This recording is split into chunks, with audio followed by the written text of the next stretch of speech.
یہ تیل آپ سنبھال کر رکھیں، یہ بہت قیمتی چیز بن گئی ہے آپ کے پاس بالوں کو سیاہ کرنے کے لیے ہمیشہ کے لیے۔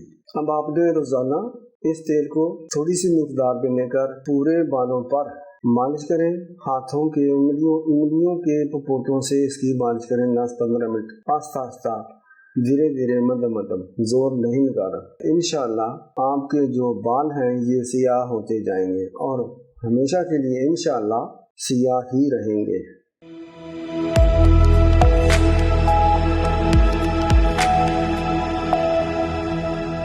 السلام علیکم ورحمۃ اللہ وبرکاتہ۔ ویئرز، کیا حال ہے؟ How are you? آج میں آپ کو ایک بہترین نسخہ پیش کرتا ہوں جو کہ بالوں کو ہمیشہ کالا کرے گا۔ بہت سے لوگوں کی ڈیمانڈ تھی، آپ نے خواتین کیچوے سنے ہوں گے، دیکھے ہوں گے، جو کہ برسات بے عام یہ نکلتے ہیں، اس کو لوگ مچھلی پکڑنے کے لیے کنڈی میں بھی لگاتے ہیں۔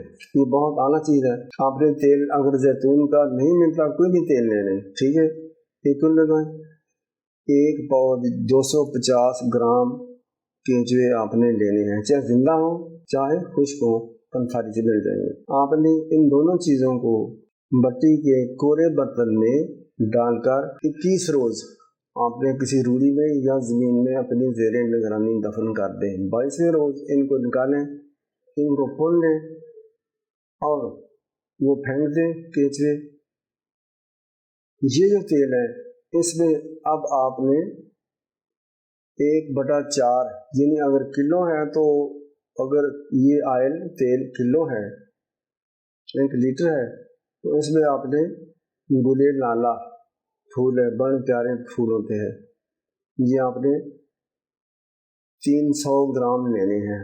یہ چھوٹے پیس کر کے اس تیل میں مکس کر کے نئی کوری کجی یا برتن مٹی کا، کچی مٹی کا برتن جو کہ پکایا ہوتا ہے، اس میں آپ نے ڈال کر ڈھانپو کپڑے سے اور اس کو گوبر کی روڑی میں یا عام زمین میں 21 روز کے لیے دفن کر دیں۔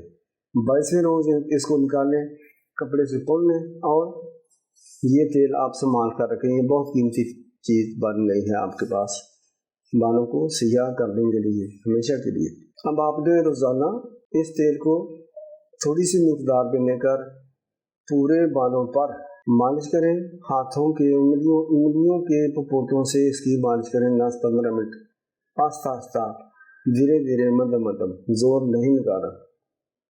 یہ 40 روز کا کورس ہے۔ انشاءاللہ آپ کے جو بال ہیں یہ سیاہ ہوتے جائیں گے اور ہمیشہ کے لیے انشاءاللہ سیاہ ہی رہیں گے۔ تو تھوڑا سا پرہیز اگر کر لیں تو بہتر ہے۔ کوئی اس دوران میں کوئی کھٹی چیز نہیں کھانی، کھٹی چیز اور بینگن نہیں کھانا، اور آپ کے بالوں کی انشاءاللہ یہ حفاظت ہوگی، کالے بھی ہوں گے۔ السلام علیکم ورحمۃ اللہ وبرکاتہ۔